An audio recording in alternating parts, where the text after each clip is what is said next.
Okay, we're looking at a breaking and frankly a deeply sobering report coming out of Canberra's inner north today. We're going to unpack the State versus Kaufman case. As we go through this tragic incident in the usually quiet suburb of O'Connor, we'll break down exactly what happened at the crime scene, and then we're going to look at the immediate legal proceedings that followed in the ACT Magistrates Court. You know, when a violent tragedy like this strikes a local area, the community naturally wants answers right away. And the justice system? Well, it has to move incredibly fast to secure the scene, process the accused, and make these really complex, immediate decisions about custody and health. That exact intersection, where strict criminal law meets real-time procedural action, is what we're going to clarify for you in this explainer. Okay, let's dive into this. 51 and 79. Now, these aren't just statistics. They represent the devastating family dynamic right at the center of this case. We're talking about a 51-year-old accused, Marcus Kaufman, and the 79-year-old victim, his mother, Jan Kaufman. Whenever a crime of this magnitude happens inside a family unit, inside their own home, it really shifts how we process the whole event. It's a stark reminder of the profound human tragedy that sits behind all these formal legal documents. We're not looking at some random encounter on the street here. We're looking at an incident that literally tore a family apart. And it's absolutely crucial to keep that human element right at the forefront as we look at how the authorities responded to this crisis. Right, so when a critical incident like this happens, the cogs of the justice system turn fast. I mean, really fast. Let's map this out. Yesterday morning, police responded to a fatal stabbing at the family's Dryandra Street property in O'Connor.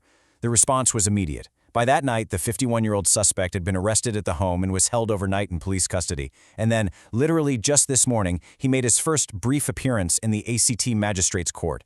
This timeline shows you the sheer momentum of criminal procedure. In roughly 24 hours, we went from an active, chaotic crime scene in a quiet residential neighborhood straight into the highly structured, formal environment of a courtroom. Now, we need to pause for a second to acknowledge the starkly differing outcomes for the two elderly parents involved in this attack. According to police reports, the mother, Jan Kaufman, sustained critical injuries. First responders tried to treat her right there at the scene, but tragically, she passed away while being transported to the hospital.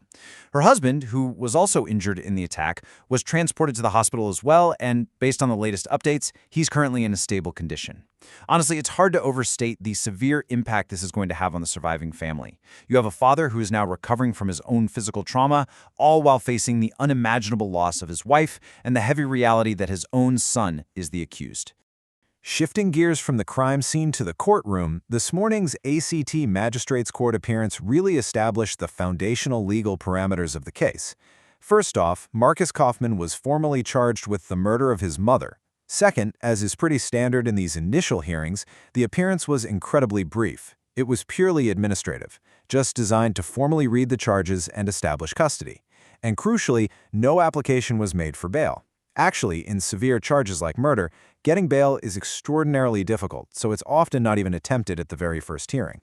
By not applying for bail, the defense is essentially accepting that the accused is going to be remanded in custody while the early phases of the investigation and their legal strategy are hammered out.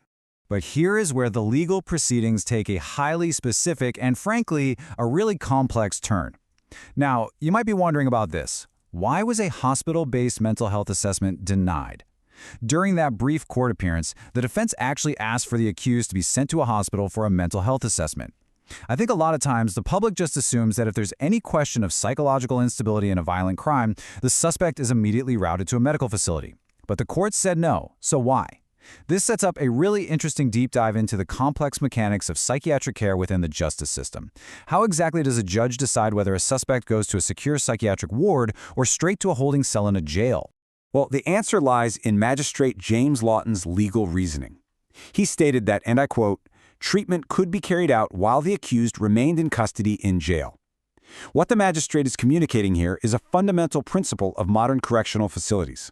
The court determined that the local jail system is legally and medically equipped to handle the accused's mental health needs without having to transfer him to an outside hospital. It's basically an assessment of risk and capability. The magistrate isn't saying that mental health treatment isn't necessary. Rather, he's ruling that the penal system itself actually has the integrated psychiatric infrastructure needed to fulfill that requirement, all while maintaining maximum security over someone charged with murder. And this brilliantly illustrates a concept known as custody-based treatment. Let's break this down. It's the legal provision that allows the justice system to prioritize immediate penal custody while legally maintaining necessary psychiatric care right inside the jail facilities. This is a massive balancing act. On one hand, the state has a strict obligation to detain an individual charged with a severe violent crime to ensure community safety and prevent them from fleeing. But on the other hand, the state also has a strict legal and ethical mandate to provide adequate medical and psychiatric care to anyone in its custody. So, custody-based treatment bridges that gap. It means that entering a jail cell doesn't mean you exit the medical care system. Forensic psychiatrists and mental health professionals operate within the prison walls, which lets the court satisfy both the demands of high security and the rights of the accused to get care. So while that legal chess match is beginning in the courtroom, the physical investigation is far from over. Back on the ground in O'Connor, a really large area around the Dryandra Street home is still cordoned off.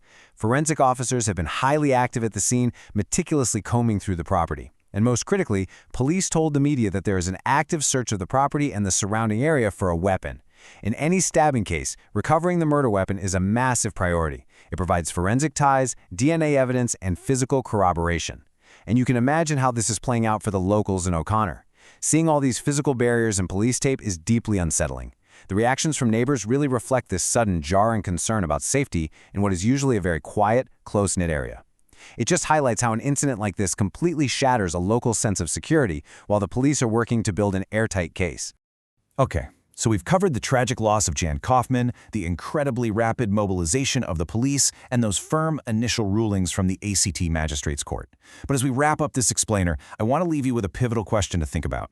How does the justice system effectively balance the strict demands of penal custody with the immediate mental health needs of the accused? The Kaufman case puts this exact friction right on public display. We're looking at a system that has to be rigid enough to securely hold a murder suspect, but adaptable enough to provide complex psychiatric care behind bars. As this case moves toward trial, how they maintain that balance is going to be an absolutely critical thread to follow. Thank you so much for joining me to unpack the facts and the legal frameworks of this case today. Keep that question in mind and keep analyzing the structures that govern our society.